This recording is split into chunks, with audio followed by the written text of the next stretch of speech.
Why do you think it is that men seem to struggle, particularly at the moment, with mental health more than ever? So I think, again, unfortunately, I think there's this, masculine toxicity, this idea that actually in terms of men, they need to be strong, and actually showing how you feel is a weakness. And I certainly see it clinically day in, day out, that often the young men I see will present far later than the women. And I think a lot of that is they've done a lot of hiding, a lot of, yeah, I'm fine, yeah, all right, and sort of shrugging it off. I don't know whether with women we have this culture where we are very open and it is the norm to kind of share how you're feeling. I think things like Calm, there's certain charities that are doing fantastic work for men, and I'm hoping that that will give men more confidence in coming forward when they are struggling with their mental well-being. I think it's about also creating safe spaces to do that. I think, for some people, it may not work just to sit down opposite them and ask them how they are. What are you going to get? You're probably going to get the shrug shoulders, I'm fine, and that's it. And I think a lot of the time, particularly when men do make attempts to end their life, when you kind of track back to how they were feeling, a lot of the time people say, I had no idea. The happiest bloke, you'd be the life and soul of the party. And I think that's what's even more difficult, is the fact that there aren't those warning signs. And I think that sort of day in the life exercise that I spoke about early on may be your first step to having a conversation with a mate. And again, it may not be the sort of one-on-one conversation. It may be, lifting at the gym. That may be your intro. It may be going for a bite to eat post-workout. But getting your mate into a position where they know it's a safe space to open up.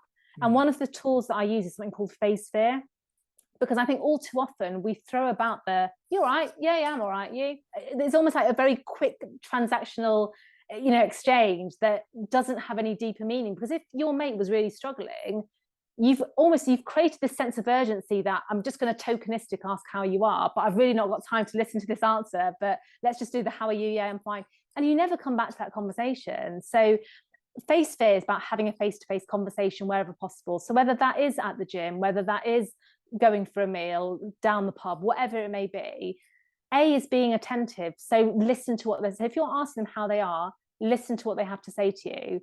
C is remaining calm. So it may be that you're really frustrated because this might have been the third or fourth time you've sat down with your mate to ask them how they are and they're saying they're fine. But keep calm, keep your emotions in check, because if you suddenly start getting irate or impatient, again, it's not going to convey to him that it's a safe space to open up. E is encouraging. So if you do get the shrug shoulders, I'm fine, just say, look, no, mate, I'm really worried about you. Are you sure you're all right? So just encouraging them to open up. And then the fear aspect is trying to move that conversation on from the I'm fine. So what have you noticed? Like, I've noticed you're not coming down with the boys for a drink post-workout. I've noticed that you're not going to the gym as much as you used to. Or I've noticed you're not looking after yourself. You're normally clean shaven.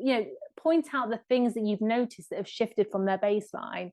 And then the E is explain. So put those difficulties into context. Because if I was to reel off to you a list of things that I've noticed negatively, you'd be like, what do you mean? No, I'm fine. Like, you're going to get defensive. Yeah. Absolutely. So being, explaining it, putting into context, saying, you've not shaved in weeks, man. Like, you're normally clean shaven, or, you're not joining us for a drink at the bar. Normally you're the first one getting the round in. So putting those difficulties that you've noticed into the context of what's usual for that person, what their baseline is. And then A and R is agreeing in action and reviewing. So your mate might turn around and say, look, I've just broken up with my missus. I'm in a bad way.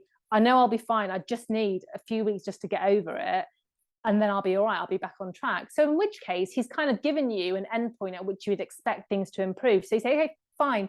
How about we check in next week? Why don't you come round to mine and we'll do X, Y, and Z, and we'll check in next week. So making sure that that conversation doesn't stop at the first hurdle, agreeing in action, and it's conveying to your mate that you care, that it's not going to be a, how are you? I'm fine. Right. Okay. I've done my bit, tick. And I think a lot of the time these mental health campaigns can almost make you think that the asking the first question is enough. It's not. It's the persistence. It's the going back.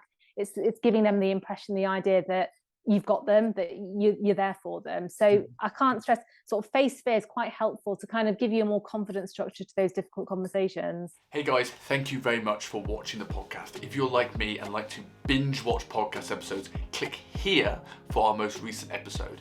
And if you enjoy the show and want to be updated when new videos come live, click here to subscribe to the channel.